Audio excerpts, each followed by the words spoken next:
Welcome into the DNVR Rockies Podcast, brought to you by DraftKings Sportsbook. Now new customers, when you sign up using promo code DNVR, you can place a $5 pregame moneyline bet on any of the NBA playoff games, and when you win, we're talking $150 in bonus bets, and we're talking immediately. That's with code DNVR and only with DraftKings Sportsbook, an official sports betting partner of the NBA. I am your host, Patrick Lyons. Joining me shortly from Cleveland will be Suzie Hunter. But my co-host for the day, making his DNVR Rockies podcast debut, an exciting prospect in and of himself. We'll talk about some other ones from this weekend in Cleveland. Henry Chisholm. What's up, Hank? Oh, not much. It's a nice little break from the Broncos stuff with the draft where they don't have picks and nobody's really excited about that, to the Rockies where, I don't know, I was excited where like a few everyone's weeks ago. excited about exactly. them? No, what do you mean? There's a difference? I'll fit in well here. Yeah.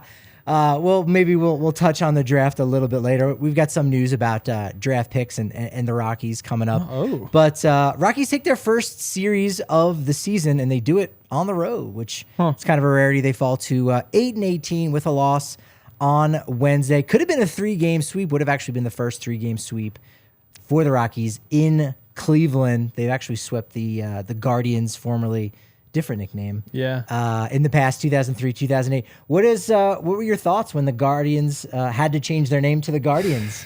I mean, it makes sense. Sure. It makes sense. You know, so actually I'm from Montana. Okay. And I'm kind of where I live is between a couple of reservations. Okay. And so we play like the Browning Indians because they're the Indians. Yeah. And so they get to choose that name and go with it.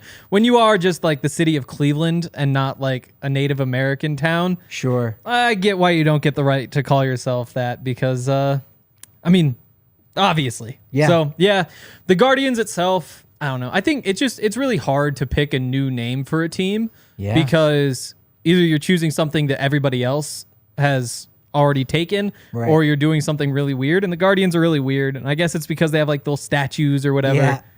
I think it's pretty dumb. I think they could have done better, but I don't have like any ideas for them.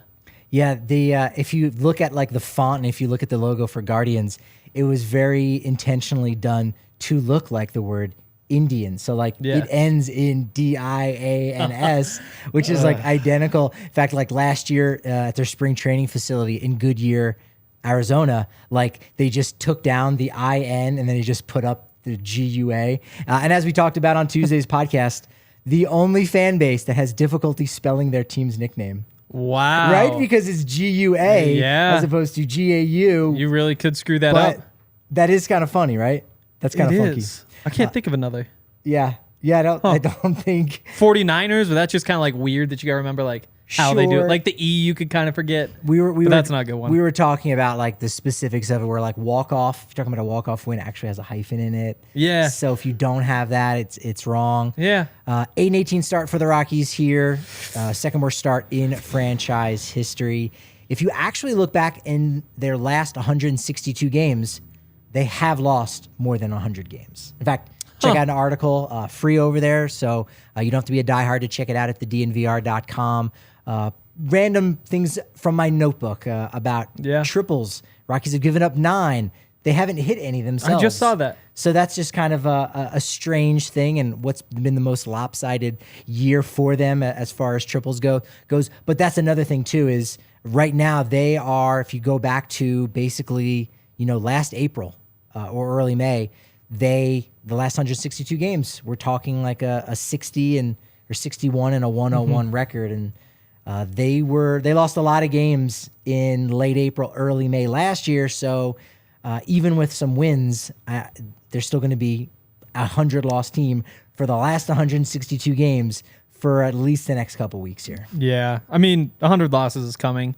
Like, I just can't find a way to wrap my head around it. Like, they're getting to the point where they're going to keep calling up like the young guys, and that'll be fun to see. Yeah. I don't expect them to actually make them a better team.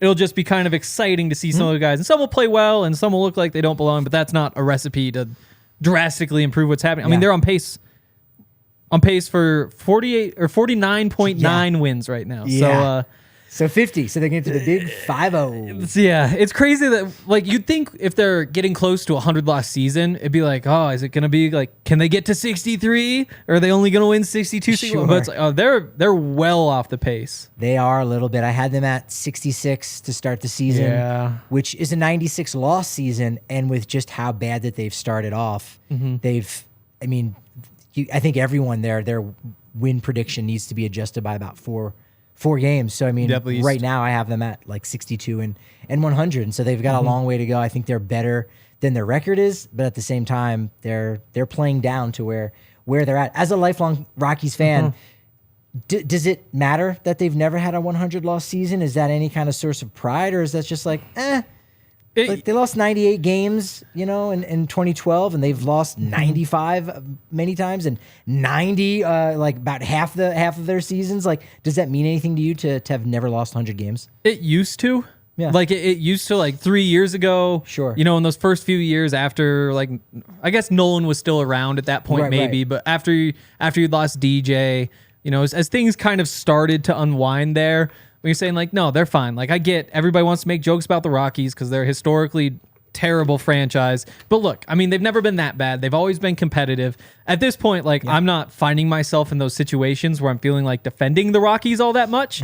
And so I personally, it's like, I'm willing to admit, like, yep, they've been a poorly run franchise for the better part of the last like 30 years now at this point, getting up to 30 years. Yeah. I don't find a reason to need to defend them. It's kind of like with the Nuggets. The Nuggets, you get to say like, yeah, they're the Denver Nuggets. Everybody says whatever, but they've also gone to the playoffs 38 times. They have the most playoff appearances of any team that's never won a championship in North American sports. And so you have like those little things you can cling to. I'm to the point now though where it's just, Rockies are bad. I don't need my little fun facts about how they're not that bad. They're bad. They're bad. That's such a good point too, because I feel like the last couple years they didn't really require defending that much. Yeah. Where again, if you're on the fence about it, well, if you decide to get off of that fence, you're making a very specific choice. And there has to be something that compels you to defend a franchise that trades a franchise-altering player in Nolan Arenado, plus $50 million going that team's way. So now it's to the point of like, oh, everybody's on the other side of the fence, and you don't even want to like step up onto the fence to look what's on the other side. It's just so, it's disappointing. The positive news last night and this morning was Germán Marquez was back. Yep. He went down on April 10th against the St. Louis Cardinals at home, had the forearm tightness, and it looked like those are terrifying. That was awful. You just knew, Tommy John, that's it, done deal. And I really believed Bud Black and I really believed Germán Marquez when they kind of expressed a lack of concern. Like, no, this actually feels better than 2019 when he had the same kind of general issue. So I believe that, and they were right. He was able to come back and miss close to the minimum amount, those 15 days to make the start, to make room for him on the 26-man roster. Rockies designated for assignment José Ureña and his 9.82 ERA, which they did give and guarantee $3.5 million to this offseason. A guy that I believe in that conversation with Dick Monfort up in Greeley, I think he was counting on José Ureña to be a dude. He's like, we got 3 guys in our rotation, which is huge. True, Marquez, Freeland, would be huge. And Senzatela. It's like, and we think we might have a 4th. You didn't specify if it was Ureña or if it was Feltner or if it was Gomber or if each one of those guys was 1/3 of a dude. Yeah. But yeah, he's gone. Marquez gets to start, strikes out the first batter he faces, does give up a 2-home run to a struggling Josh Naylor.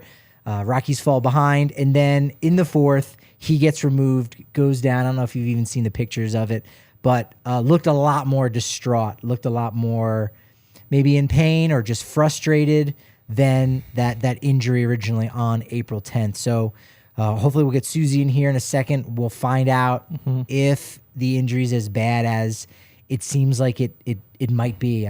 Maybe he just needs to be on the IL again, get a PRP injection. There could be some potential for that, and he might not be totally lost, because if he goes out to Tommy John, I mean, that your rotation has taken a major hit, and your odds for avoiding 100 losses has taken a hit, and they're gone. You better make sure that you still have José Ureña's phone number in your phone. Hopefully you didn't just delete it. You might have to call him and say, wait, hold on. No. We were kind of kidding with the DFA thing. Sorry, we should have said just kidding sooner. But yeah, that will be really bad if that's what ends up happening. Yeah, I mean, it's just brutal. Again, so I've been kind of, I guess I can't say in and out with the Rockies this year. I watched like the first 7 games, like start to finish. Like, sure, baseball's back. You want to watch? Exactly. Yes. And I structured some bets, so it's like last team to lose was one of them. Ooh. And that was, for a second, it was looking really hot. Wow, and the odds are obviously crazy because you'd think they'd be like 30-1, but it's the Rockies. They're actually like 90-1 or 100-1. Yeah. I've forgotten at this point. So yeah, like I locked into all those games and then just kind of like faded to the point where it's like, okay, they did it to me again. I still have I have them to win each series with all the divisional opponents, so I can be like, okay, this is one I get to pay attention to. That Padres one's a good one. It's 2-2 right now. That's all right. Todd in our chat says, it's frustrating ownership doesn't want to spend money to please the fan base. Rockies are spending money. As Steven points out, they just don't know how to spend it properly, unfortunately. Yesterday, talking with Renee Deckert about the $10 million spent on free agent veterans like Harold Castro, Mike Moustakas, which was a bargain. That's fine. Yeah. And then Jurickson Profar, and you go, how far could that $10 million go if you invest it back in the team and maybe, bolstering the analytics department or something like that? Or again, just internationally, the Rockies are doing really well in the international amateur free agent market. So you can just spend your money a little bit better and not, paint yourself into a corner where now by, you're trying to avoid 100 losses. And then come trade deadline, you don't trade away those veterans to get some prospect pieces for the future. And you're mortgaging your future for a present that is just completely pointless to do. Definitely. And that's part of what is frustrating about baseball. And there's ways to do it in all sports. Yeah. And I don't know. People obviously overplay the fact that the Rockies don't spend because they finish right about average and typically a little bit better than average. Like you said, it's mostly about how they spend it, and that's the big mistake. Yep. But it's crazy to think you've got teams paying $100 million more than the Rockies. Yeah. Imagine spending another $10 million on your starter at each position. Right. That's a significant upgrade across the board. That's that $100 million, 150 to 250 or whatever the gap is. In some ways, it doesn't feel that big until you think you really are just paying double for everything on your roster, and it does make that big gap. But yeah, there's ways to be successful without blowing all that money. Obviously, a couple teams do it every year, but it's just so hard to build back up. The Rockies kind of had it cooking there for a while, where it's Matt Holliday, you trade him, sucks, it hurts. But you get some prospects out of it. You get Cargo out of it. Yeah. And it's you have Cargo now. That was a smart trade. Exactly. Right? And so when you're able to take those guys and turn them into more guys, you can kind of keep that cycle going where, you're not going to playoffs every year, but occasionally you do, and you're always kind of right in that hunt with a chance to do it. But as soon as you fall off those tracks, finding a way to get back to that point is just so tough. And then you throw in the fact that the front office of the Rockies is the front office of the Rockies. And it's you just went from being in a tough position to being in a tough position with no reason to believe that the people at the top understand what they should be doing. Yeah. Or want to change. Rockies get a lot of criticism for kind of just doing things right down the middle. And I think that it's easy. It's nice to do that. Yeah. It's also being loyal. You talk about the Matt Holliday trade as really being one of the only times where they flipped somebody that they valued in the organization to end up getting better. Sure, the DJ LeMahieu deal was a nice one where they offloaded Ian Stewart. But for the most part, they want to stay loyal to their guys, so they don't always have that opportunity to trade a player when their stock is high. So they just kind of ride it out, and that loyalty ends up biting them in the ass for that reason. But then speaking of DJ LeMahieu, they screwed that up by not being loyal to him and giving the exact same contract to Daniel Murphy. And I get they thought he was going to cost more, and there's the time period in between. You didn't know at the time, but that's another one of those kind of landmark moments in this whole decline where you keep him around. Who knows? Maybe things do still work out. Maybe you do find a way to keep Nolan. Maybe you do keep. I don't know. It's kind of living in the past to go through all this stuff, but it is just frustrating. And talking about going down the middle, you got Jurickson Pro. Did you say Jurickson? Yeah, I don't know. Actually, it could be a Y sound, but I mostly hear it is tough. Jurickson. Okay. Along with his brother Jerdrick and Jeremy.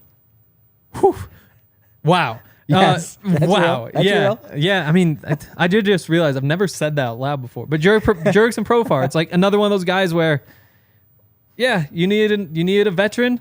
You went and paid your $7.5 million to go get your veteran. Sure. And what'd you get? Like a guy who's not like he can play for you, but he's not moving the needle at all. Like he's better than who you would have had there, but right. the other guy would have been young. So you can make the case, but you just don't see any moves where you're like, oh wow, look what they did. Unless it's, oh, they traded Nolan Arenado. What an insane thing to do. Or like they let Trevor Story walk. What an insane thing to do. Like it. No qualifying offer on John Gray. And you know, they had an opportunity to trade Brendan Rodgers, and you go, oh, man, that's rough. You don't want to lose that guy. But what are you getting back? Does it improve your organization? Are you getting some starting pitching, which, you know, that was the conversation. Again, I think that was just the starting point, and neither party was really interested in continuing the conversation further. For Brendan Rodgers to the Marlins for Edward Cabrera. And now you look and go, oh, well, knowing what we know now with him being injured, you know, that's that. So that's kind of been hard. Ragnar saying bring back Adam Ottavino. That was a guy that I wanted the Rockies to bring back. The bullpen's actually been really solid, and so they've gotten some other veteran guys, but Ottavino definitely was all about that. Still, I don't care what happens to him for the rest of the year, but I'm going to continue to say Adam Ottavino, bring him back to the Rockies one more time. Also in the chat, at what point do we look at a manager change?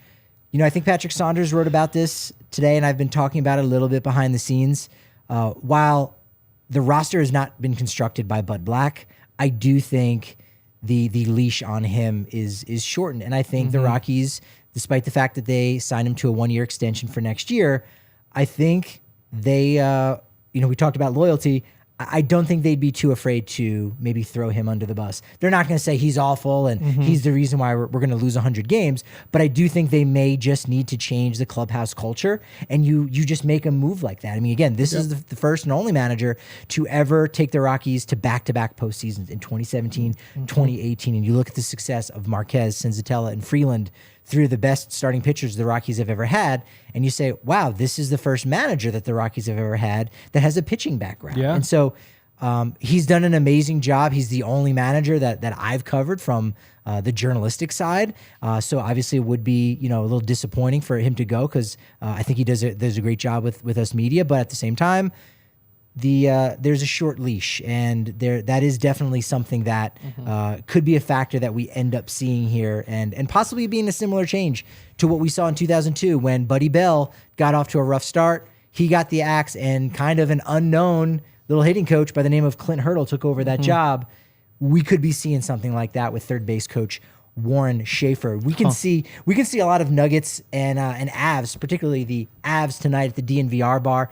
It's always like a takeover / watch party. Yeah. We don't even have to advertise it at this point. If there's a Nuggets or Avs game going on, just be here at the bar. Get here early. If you're a diehard, you know you're getting 15% off your food and drink. If you want to buy any gear for yourself or for some loved ones, you're getting 20% off that. If you do go online and you're a diehard, you can get 20% off all of the official takeovers and tailgates and party buses that we got going on. In fact, we have, I think, 3. Might only be 2. Don't quote me on this. We've got 2 to 3 tickets remaining for Saturday's takeover at Coors Field, Section 115, very close to the field. You get a free shirt. You get a $15 food voucher. You're going to see, this is how it's lined up, Noah Davis's Coors Field debut, the guy who's been lights out for his first 2 big league starts here. You know, had that shutout going against Seattle where there was a perfect game being thrown against him. Guy can't catch a break. But that'll be a lot of fun. So act now, because we could be sold out by the time you actually do something with that. Again, that's over at DNVRlocker.com. If you can't get tickets for that game or something else, you can go to Game Time. It's not a hot new ticketing site because it's been around for a decade. It's true. The first Red Rocks show I went to was thanks to Game Time. $15 to get in at Red Rocks. Wow. Like, that doesn't imagine happen anymore. That's crazy. It is crazy. That is crazy. You might be able to get into Red Rocks now with Game Time tickets for $15 because if you're a new user, you use promo code DNVR, you get 20% off. That's nice. Right off the top for your first time. So, okay, do the quick math. That's $50 for your tickets. use the code DNVR, Yep. and now $15 each for you and your friend or significant other, whatever that may be.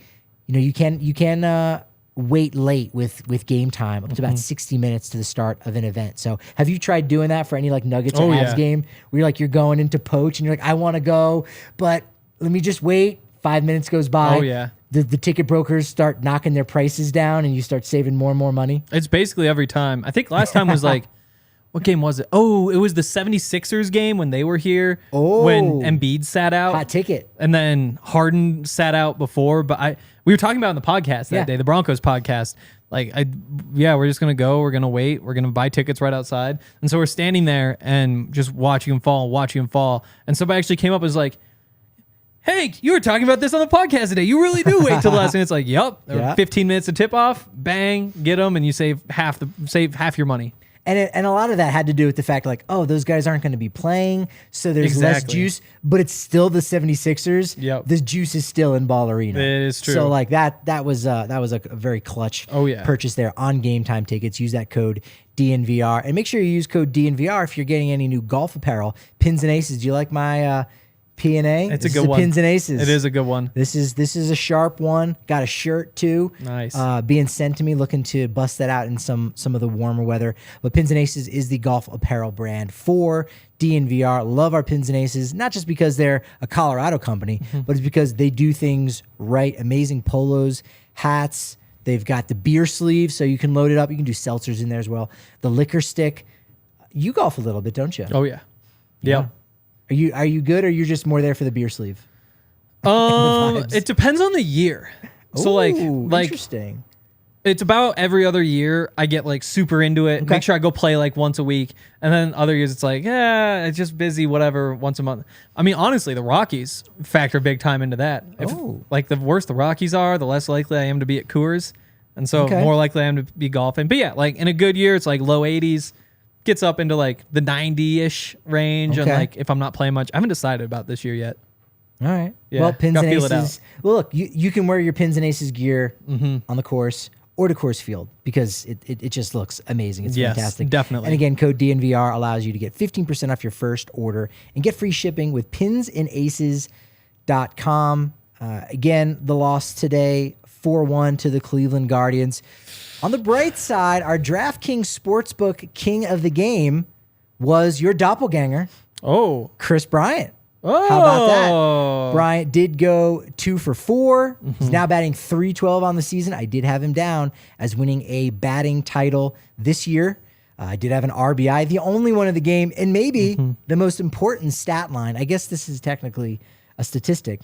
No injuries for him. Yeah. So that's good. That is a really big one.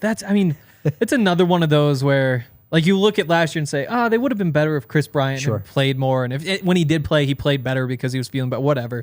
Still not like playoffs, but better. Yeah. This year you do the same thing. It's like, Brendan Rodgers was going to be so important.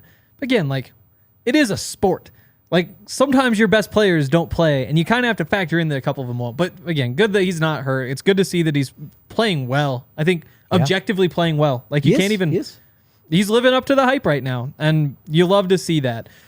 The home run stroke. You want more home runs out of that bat. That's fair. But that 5? being said, is he at 5 now? We was at 5 last year, and last year he finally hit one. He has 2 now, of Coors Field. Yeah, he's big time. You're right. It's good to see him doing it at the plate there.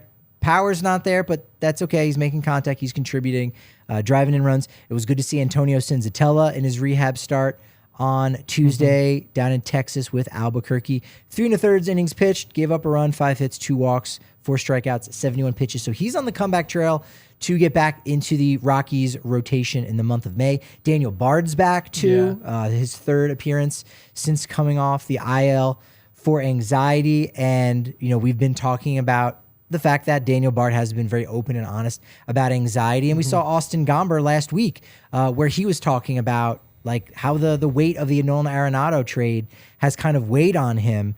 And after kind of letting go of that, he had a lot of success helping, start this series off with a bang, with a big win. So Suzie actually had an opportunity to catch up with Austin Gomber. So here he is discussing kind of his rebound on Monday since that breakdown last week.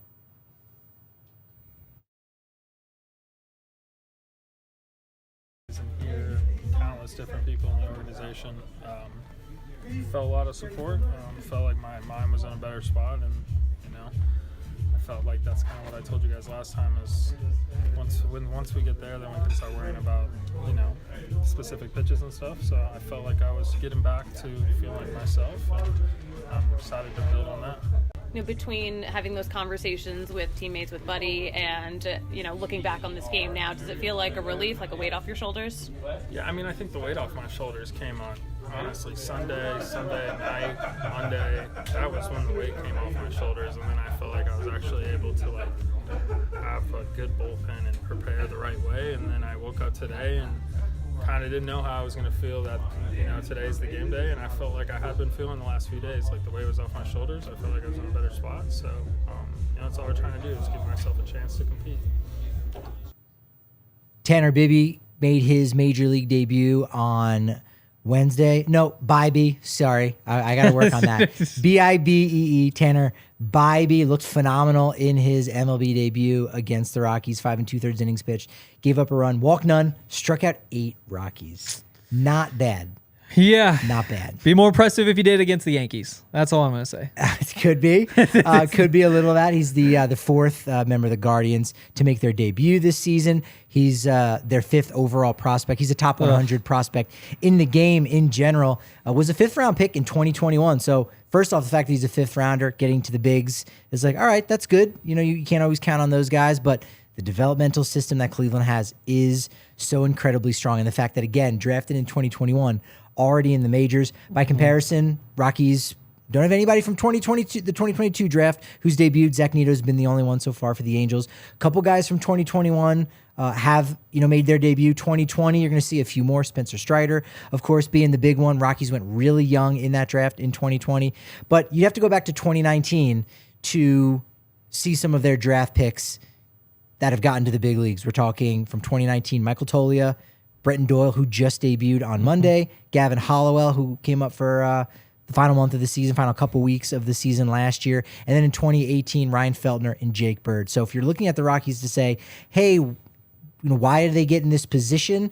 First off, it's because they didn't trade away their veterans for younger pieces to get better, but also their ability to draft and develop has definitely taken a hit in recent years. The farm system is very good right now and is on the come up. It's promising, but if you go back and look from basically 2016 through 2019, they haven't really gotten all that much from those drafts. But I suspect we are going to get a lot from Cleveland right now because we've got the Suzie Hunter coming from holed up somewhere with a possum crawling out of the space above her head behind her. Oh, no, that looks like a legitimate press box. We're good.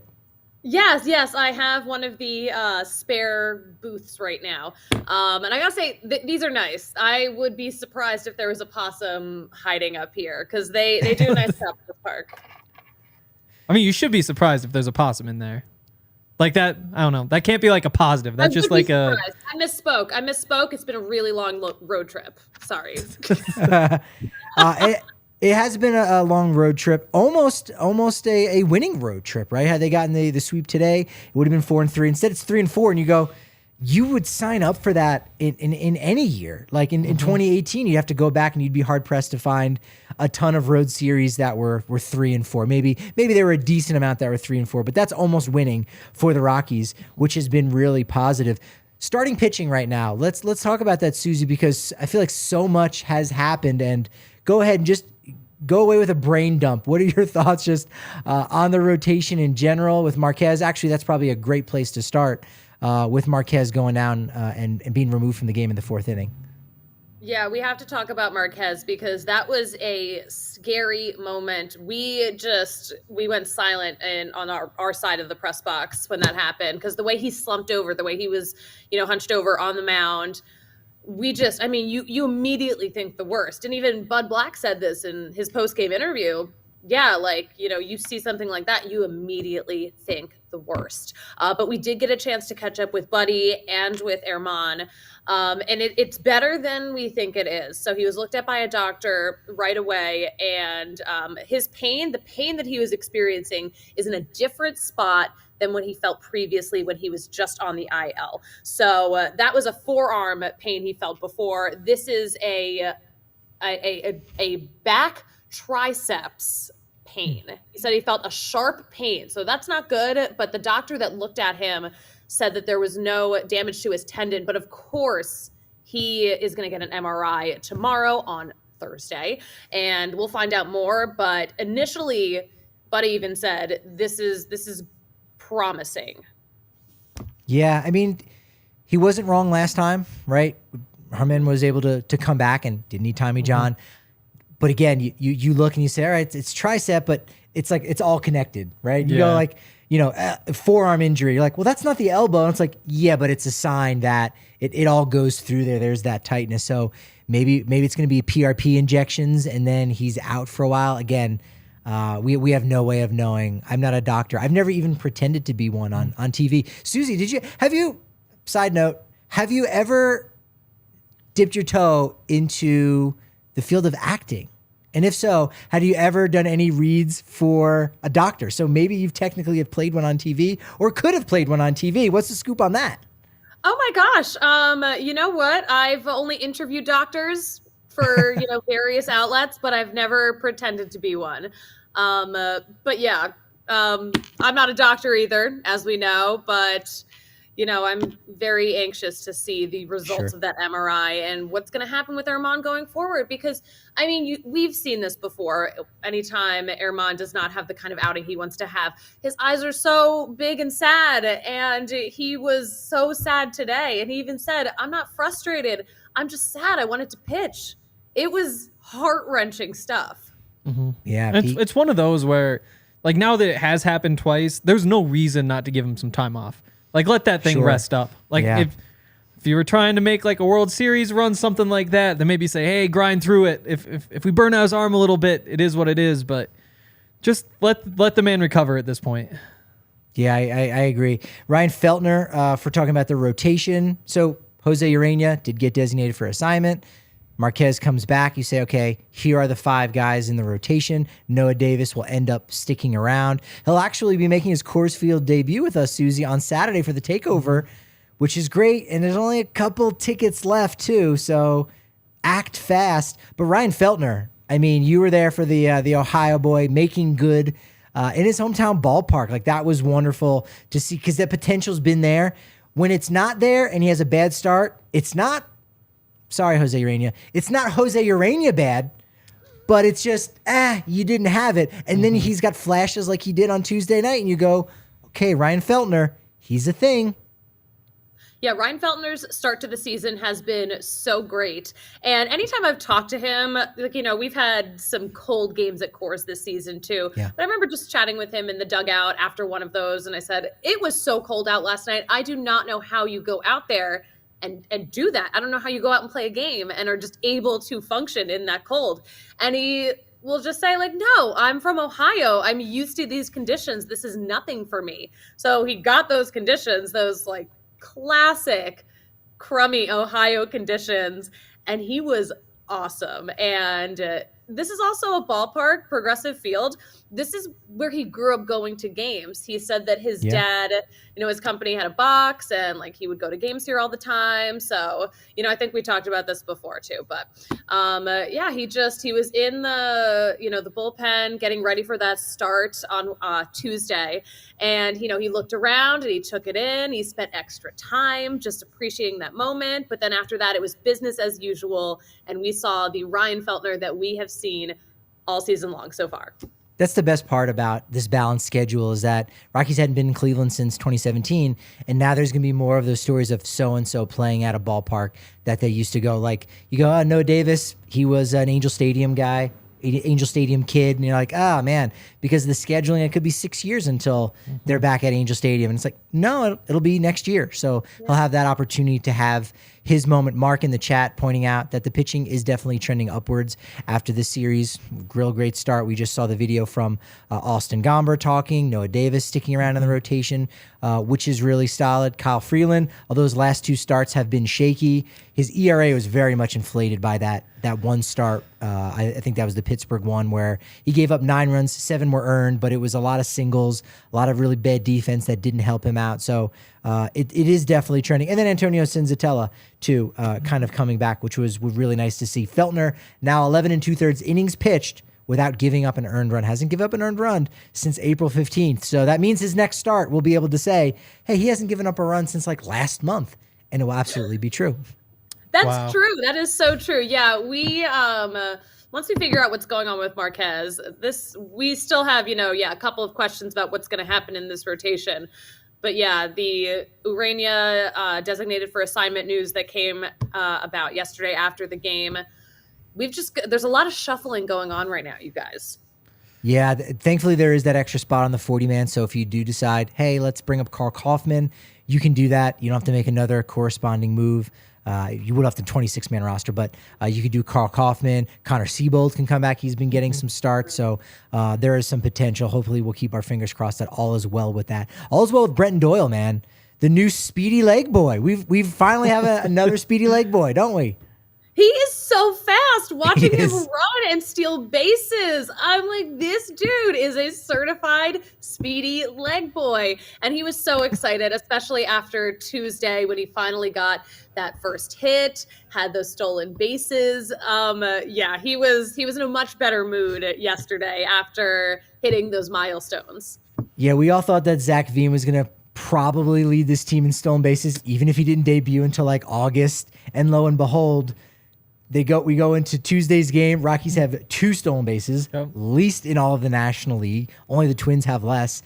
And then Brenton Doyle himself steals 2 bases on Tuesday, in addition to 3 hits, becoming the first player in Rockies history to ever steal 2 bases on the game in which he got his first big league hit, and becomes the first player in MLB history since Charlie Bates on September 22nd, 1927, to have 3 hits and 2 stolen bases in the first game that he recorded his first major league hit. 1927, and now BDE, the Brenton Doyle experience. I've been saying they need to get their hands on a Charlie Bates.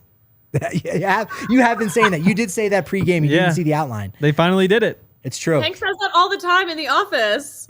Always. So I had to look it up to see if there are any interesting stories. And there probably is even more interesting stories about Charlie Bates we don't know about.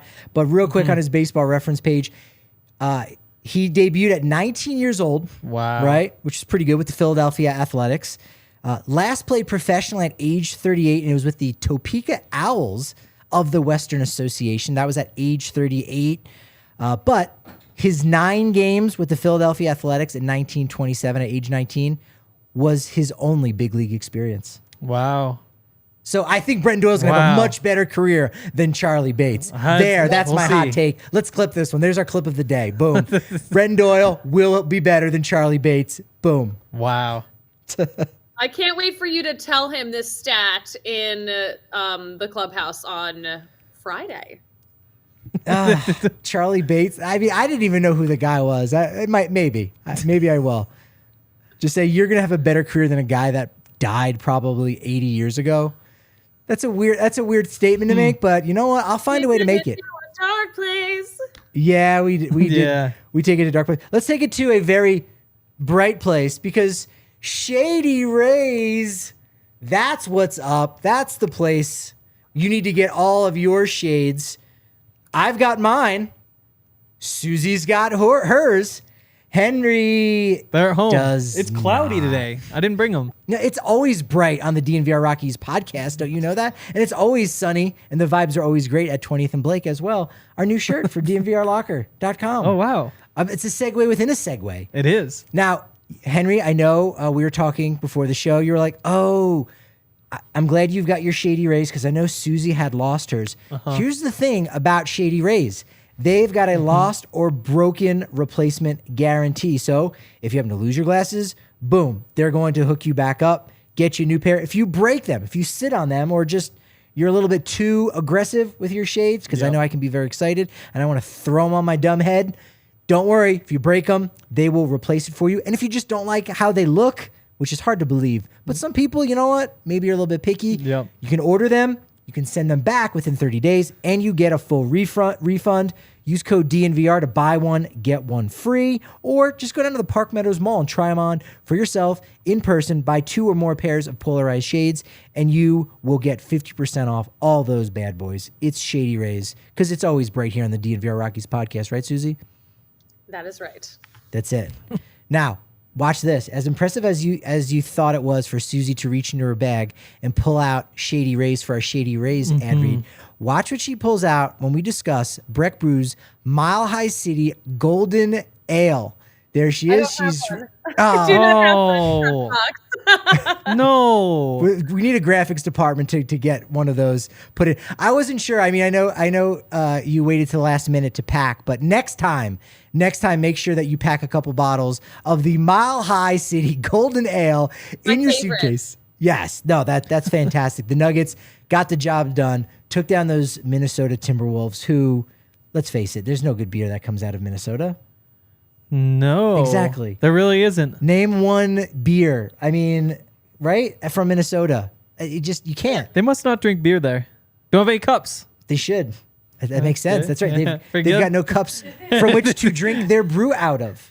True. Exactly. That's it. Eau Claire, very nice place. The breweries are not great. But if we're talking about Colorado companies made with Colorado ingredients, we're talking about Breck Brew. Go to the breckbrew.com for the Breck Brew locator and pick up some Mile High City Golden Ale because it's blessed with a sprinkle of that same it factor that has helped Nikola Jokic win back-to-back MVPs. Now, Suzie, let's try this one on for size. The bullpen, I predicted at the beginning of the season, would kind of be the MVP for the Rockies. That would be like their backbone. That would be their strength. And they've been really, really good overall. It's been fantastic working on something with Brent Suter. I got an article coming out here very shortly for diehards only, though. Ooh. I was thinking about Brad Hand, who went in, looked really nice. Now, in his 12 years before joining the Rockies, he wore number 52. That, of course, is worn by Daniel Bard, so he can't have it. But his number is even better. His number is so perfect, Suzie, because on the back of his jersey, it says Hand 5-5. Come on, right? You like that? Intentional on his part? Probably not. Probably not. Also, his name would have to be Hands for it to work. But I think I sold it enough to say Hand is 5-5. Yep. Okay. That's it. I like that. I like that a lot. And yeah, Brad Hand has looked good the past couple of days. He has. Yes. He has. Have you ever heard of? Have either of you ever heard of Antonio Alfonseca?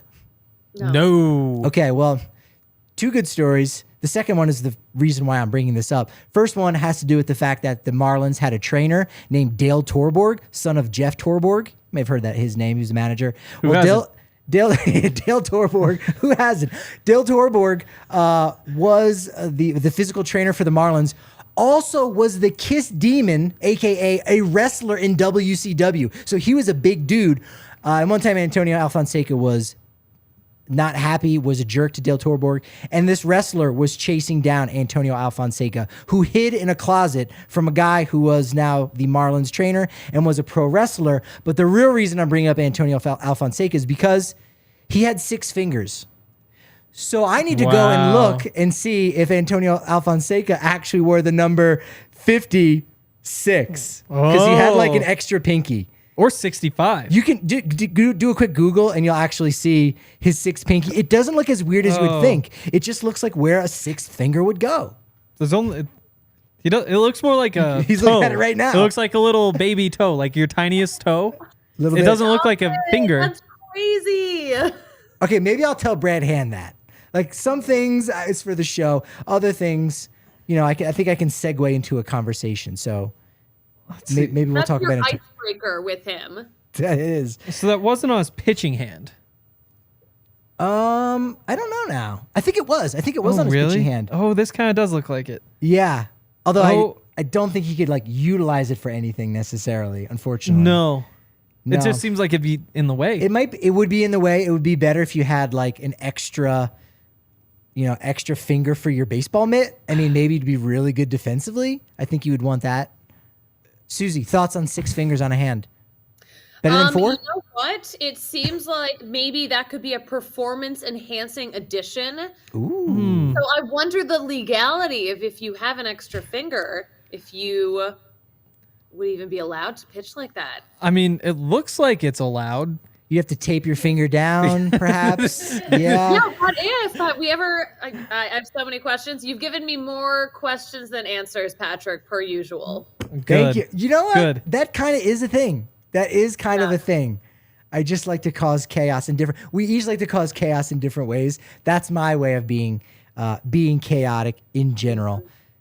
We were one thing I wanted to discuss. Anything else from Cleveland from the post-game clubhouse? Actually, before we continue to get silly. You know what? Really, we made a beeline towards Marquez because we wanted to know how he was doing. But I mean, much better spirits, considering, we don't have terrible news on Marquez yet. But also, this is the first winning series of the season for the Rockies. So I hope these guys feel good about what they did out here. And I think it was just great for, not just for the numbers, but mentally too. I mean, we needed these for sure. And they got the injection of Brenton Doyle, a rookie. So, you could kind of point to some things and say, oh, hold on, the tide is changing just a little bit. We got José Ureña out of here.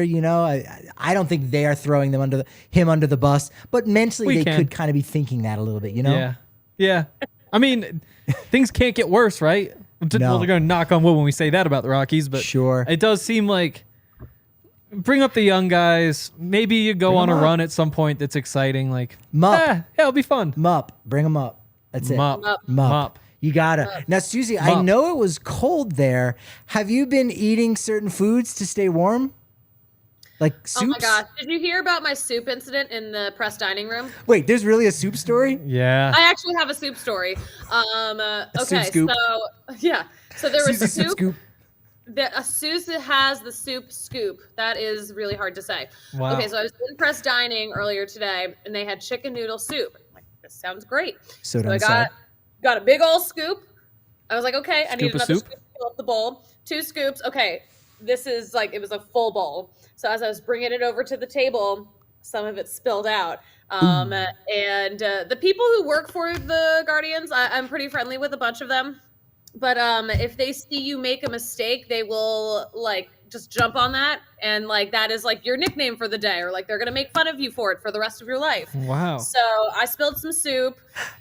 Everyone's laughing at me. Not even a lot of soup too. This really got out of hand. But the attendants brought in the wet floor sign, and it was such a thing that I had to issue a public apology on my Twitter. So head to @Suzie_Hunter. You can see my apology, not just to the Guardians organization, but to the whole city of Cleveland. I feel like I really let them down. What about the soup? It was chicken noodle. But did you apologize to the soup? I don't think the soup wanted to get spilled. Wow. You know what? I did not. And I didn't even think of that. Insensitive. I am a monster. Insensitive. Yeah. Soupy Hunter. Not cool. Not cool, Soupy Hunter. Cool. Not cool. Yeah, no, that's it though. That's that pretty much sums up the trip. The soup scoop. Yes. Was it you who suggested that they on cold days they should change the name of Progressive Field to the Progresso Bowl? Huh? No. Oh boy. I would never suggest something as dumb as that. It is dumb. All right, I want to talk about this before we get out of here. There was we get all kinds of weird emails from different companies that are like, oh, we did a keyword search online and blah blah blah. I was curious, where do you guys think the Rockies rank in terms of most popular jersey searches on the internet? Of MLB's 30 teams, where do the Rockies rank? Oh, God. 20. I want to guess. 5. I was going to say, I want to guess maybe 27. Suzie, you may have met your match. You almost always dead on. It's 23. Wow, go so Rockies. Hank got it. Yeah, they're 23. You know what Good my for favorite stat us. is? The Rockies are leading Major League Baseball in road attendance. That means there is no team that opposing fans want to see more than the Colorado Rockies. That's one takeaway. Cleveland didn't get that memo because the attendance was in the 9,000s. Oh, no. To be fair, it's so cold out here. It is actually unseasonably cold this week. Sounds like they're dropping tomorrow. And really, that attendance number could have been even lower. For all we know, the Feltner family bought out like 6,000, on Tuesday night. So potentially, well, we know. We had like 20 people at yesterday's game, and that was just the tickets that he bought. He said before the game, "Yeah, I'm playing for free." Did the Rockies have a good road crowd then? No, I think it's just coincidental more than anything. No, there's no reason. But it does make me think, like, if you're a small market club, how do you sell more tickets? You acquire players from that area, so then there's more friends and family to go. And if we know anything about the Rockies right now, they've got like 4 or 5 guys on the roster who are from Colorado. So interesting, to say the least. That's the real theory behind, we should get all these Colorado pitchers. Not because they know how to pitch at altitude, but because their families will come to the games. I think that's real. I mean, the Rockies may have to acquire Will Brennan of the Guardians because he was born in Colorado Springs, which is something I learned this week. Grew up in Kansas City, but still. Number 1 was, you want to take a guess what number 1? Let's see if we can figure out the top 5. Yankees number 1. Dodgers, Red Sox, Cubs, and I almost want to get weird and say Angels, but I know that's a bad idea. Not bad. I don't know. I feel like a lot of people would get Ohtani jerseys and Trout jerseys. Exactly. I'm gonna put that in my 5. You got 2. I'm not gonna tell you which 2. The Mets. Okay. What else? I only got 2. I'm furious. Good. The Padres. Okay, so you got Mets, Padres. What else? White Sox. Top 5. Okay. Big market. No. I guess I should put Dodgers and Yankees in there. Dodgers, Yankees. Kid got 4. Ooh. Dodgers. So number 5 is Mets. Number 4, Yankees. Number 3, Padres. Number 2, Astros. And number 1, the Dodgers. Cubs are 9th. White Sox are 10th. Red Sox are 11th in this search. So they're experiencing a lull right now. In general, what do you think last is? A's. I don't know. They're kind of a novelty right now, though. A's are 16th. That's strange. Now, a lot of these numbers are fairly close. Number 30, Milwaukee Brewers. Which, again, it is a small market, right? Yeah. I mean, that is a shame. It is, right? I think so. Yeah. And then I think so. Toronto 29, Kansas City 28, Detroit 27, Cardinals 26th.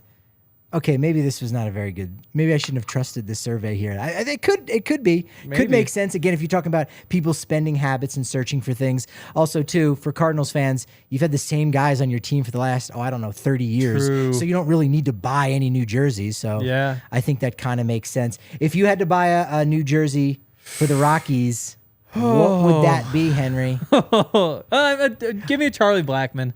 Probably the last season. Let me rock Charlie for the rest of the season, and it'll age well too. You can wear it going forward. Would you go with home whites, white pinstripe? Would you go road grays? Would you go City Connect, or definitely not City Connect? Double the price. You're paying double now for the black vest. Which one are you going with? Just give me the home whites. They're nice. They're clean. We'll go with those. I'm definitely not wearing that City Connect. Those are awful. Oh no! Those Another are terrible. Kale doesn't like them either. They're great. They're one of the best in the really? MLB. They are. Yes, Suzie, you green. think they're one of the best, right? Why are they green?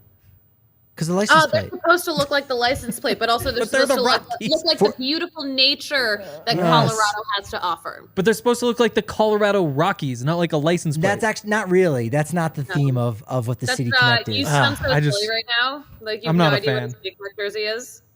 Oh, it's also legalized marijuana, and the white in the mountains is not snow, it's smoke. Just put a big old leaf on there. Why not? Is it, Suzie? Go ahead and plug away where folks can find you. Besides the MLB trade rumors, because you're everywhere, breaking news all over the place, which I love. So excited for you.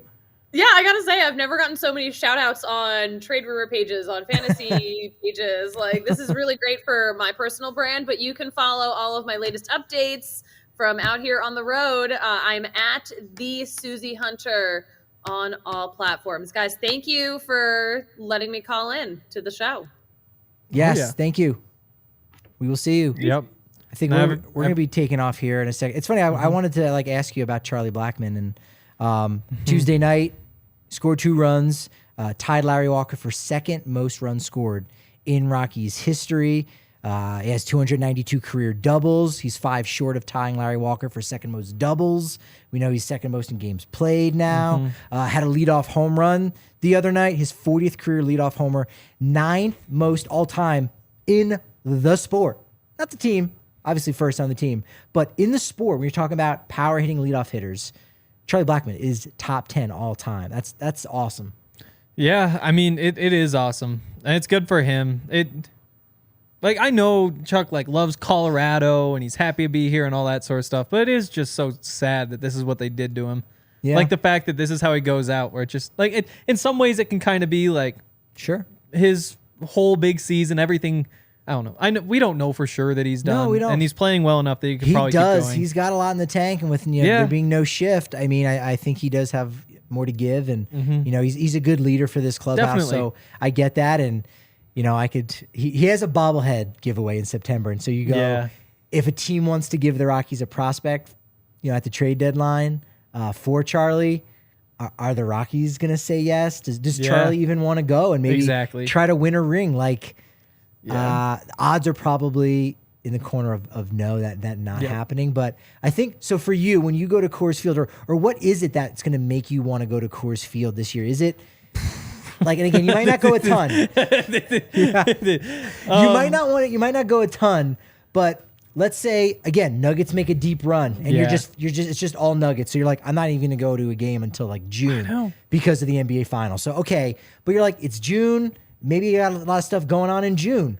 And then it's July 1st. And you're like, holy crap, I haven't gone to a Rockies game. It is I don't crazy. feel like I'm missing out.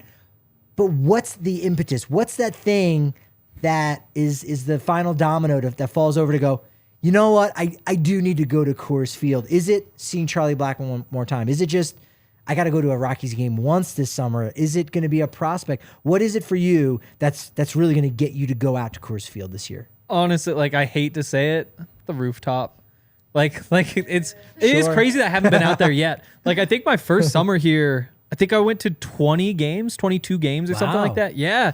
But again, it's mostly just the Avs and Nuggets are so good right now. That's well, where am I? I'm not missing any of those games. And so I actually haven't been to one yet. But I'm sure second half of the summer I'll go to a bunch.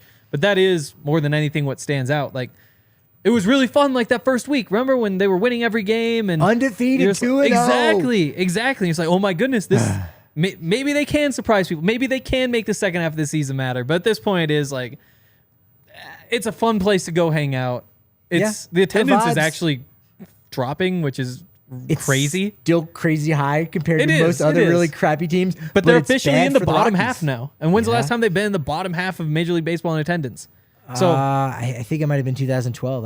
I believe it, and they're right there right now. But yeah, I mean, I think there's a lot of people who also if I know that most of the people who go there aren't die-hard sports fans. Who are there's a lot of people who don't need to watch every Nuggets and Avs playoff game. But there are people like me who second half of the season will be there a lot. Once you get to September, if we do start to think that Chuck is winding down, then I'll start going. Right. And who knows? Maybe Tovar does something crazy, and we're sitting there saying oh, he'll be good, and that stuff can be an appeal. But to me, it's if I'm going for the baseball, I'm going for the baseball because I think they have a chance to go make a run at the playoffs. Right. And until then, I'll go and wear a Rockies jersey and drink some beers and have a good time. Have a good time. Alyssa, how about you? Are you kind of in the same boat? I mean, again, you're producing shows for all the beats and deep run in Stanley Cup, deep run into the NBA Finals. Before you know it, it's 4th of July, and you're all right, summer's here. I haven't gone to a Rockies game yet. What pushes you over the edge to go? I want to go. I want to go to a game. What is it that gets you there? Just a nice summer day. Exactly. And that's. I don't want to go because I don't want to support it, but. Sure. Right, and you're gonna have a friend that says, "Hey, I got an extra ticket," and you go, "All right, I'm going." It's not like I'm necessarily making a choice. I'm making more of a choice to not go to this game because my friend has a ticket and we're gonna hang out and it's good. And I think that's honestly, a lot of the sentiment right now from the fan base is, and partially what I thought. I thought really that Coors Field was going to be recession proof. Me too. So many people since 2013 when I first moved here, the population of Colorado and Denver just continued to go up and up and up. And so now it was all right, just wait for the Cardinals to come in, and the Cardinals fans will swoop in, and everyone that moves from the Chicagoland area, they're going to go to games. And you're like, all right, I mean, that's fine for your attendance, and that's going to allow you to spend money on payroll and whatnot. You might not be spending it well, but it is going to give you that kind of extra boost. Definitely. And now, I think there was something I read recently that for the first time in a little while, the population of Denver is actually going down. More people are leaving Denver than coming in. And so that's the case. Now you need your Rockies fans. Now you need your diehards to come to the stadium, and you've already kind of pushed them away by getting rid of Nolan Arenado and just not staying relevant, and giving a contract to Chris Bryant, who unfortunately just hasn't built up that reputation yet here in town as a marquee name. It's still, like you said, still just Charlie Blackmon. Like, let's go one last time, one last vibes, his swan song. Let's go say goodbye to Chuck. After that, you don't have that same attachment to the rest of the players. And because so many people were going the last couple of years, I think that's why everybody thought it was. And I agreed. Like they're always going to be fringe top 10 at worst. Like they're always going to get people going to games. But this is the 5th year. And that is kind of when a trend starts to set in and people realize like, oh, they aren't good. Because I remember even last year, like Yahir was saying, they might not go to the playoffs. I think they're competing for wild card spot though. And quickly that changed, but there was still at least some sort of hope. At this point, the Rockies are just last hopeless. year, I felt, because they had moved around enough pieces where you go, and because of the lockout, so it was like they got all these guys at once, and you're like, okay, I don't think so, but maybe. Yeah. And then again, you can convince yourself that you are better than you actually are, and then you just start to believe, like you build up this momentum, like the Tampa Bay Rays, where they're at right now with their hot start.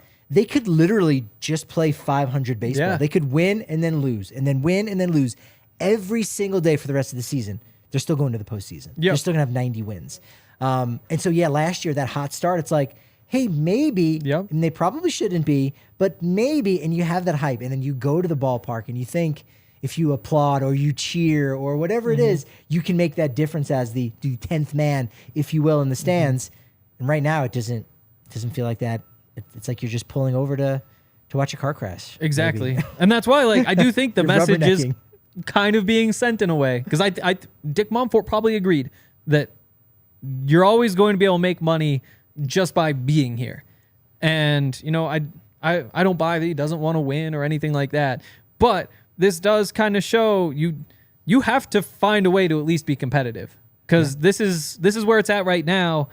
You don't want to see where it's going to be next year, the year after. And the scary part is there's no 1 year turnaround for where the Rockies are right now. Even like the 2 year turnaround isn't really there unless you're willing to just blow a bunch of money, which they couldn't afford to do even if they were willing to. Like you're not, this is not Los Angeles. You don't get to spend that money even if you wanted to. So I don't know. It's a shame they didn't realize what was happening a few years ago and say, oh, like even last trade Trevor Story, do that some of that stuff, because now you're at the point where you don't really have the assets to trade, and so you just here we are, and we're just gonna sit here and watch the Rockies lose a bunch of baseball games until somebody figures out how to pull them out of this. And I don't have the answers, and I think I have a better shot than they do right now, which is just not a fun place to be as a fan. Right. It's learning from your mistakes, right? Exactly. Fool me once, shame on you. Fool me twice, shame on me. Fool me a third time, fifth time, you keep doing the same thing. Turns out 5 is the number. Put your hand on the stove and you keep getting burnt by it. And it's, they've got to change some things. And because it's really like wholesale changes, you feel less confident that that's going to happen, unfortunately. Yep. So we'll just have to wait and see. Regardless, we're going to have fun covering these games. Even during losses, series losses, or game losses, it'll be the Silver Linings podcast, because if you know what Rocky's jersey looks like, there's silver lining the letter. That is true. So, and they can be good. Like they've done it before. Oh, I mean, we're going to have plenty of fun again with all the debuts, and Brenton Doyle, getting to see him on Friday will be great. Noah Davis, his first start at Coors Field on Saturday, before you know it. Senzatela will be back. Zach Veem will be debuting. So there'll be enough distractors maybe to a degree to make you want to go out to a game or at least use Game Time tickets and really get some cheap seats. But it's baseball, it's pro sports, it's Denver, and it's Coors Field, so it's going to be fun. Can't beat it. Bottom line, I know you got tons of draft coverage that you're still working on and you're going to be doing. Yeah. Let folks know where they can catch your stuff on social media or just some of the stuff that you're writing on about the NFL draft coming up tomorrow. Yep, Henry Chisholm on Twitter. Follow DNVR Broncos also, and then make sure you watch your draft show tomorrow, which will be starting like 5 minutes before the draft does. I think the draft starts at like 5 or 6 or something, but that's Googleable. You guys can figure that out yourself. So make sure you're hanging out with us. We'll be doing that for the whole draft, all 3 days. And then is the first 'com. round like 5 hours, or how is it less than that?